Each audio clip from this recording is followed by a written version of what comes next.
Hey guys, over here for a nature and environment in Japan playlist.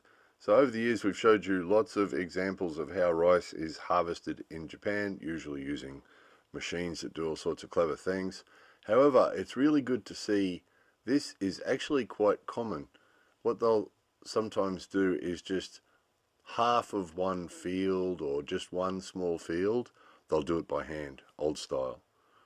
So they actually cut it all by hand and then bundle it, tie it with string, and then hang it up over these frames that are usually made from bamboo. Those ones appear to be made of metal, but usually they make them out of bamboo as the old style and just hang them up like they've done here. So it's quite common. It's interesting. They'll harvest lots and lots of fields using all the machines, and then sometimes just the corner of one field or half a field, they'll do it by hand. So obviously it keeps the old style way of doing it alive, but also you'd imagine there must be some other benefits to it. Otherwise they wouldn't do it, would they?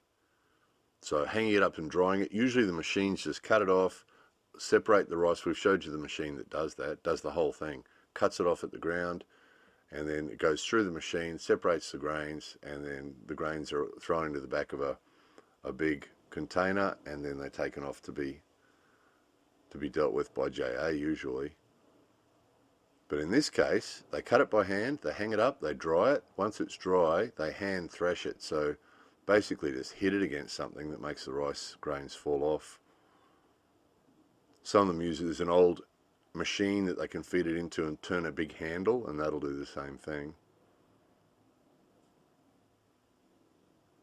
So it's cool, isn't it?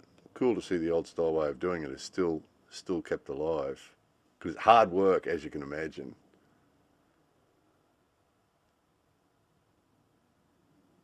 There's that. Harvesting by hand in Japan. More videos coming soon.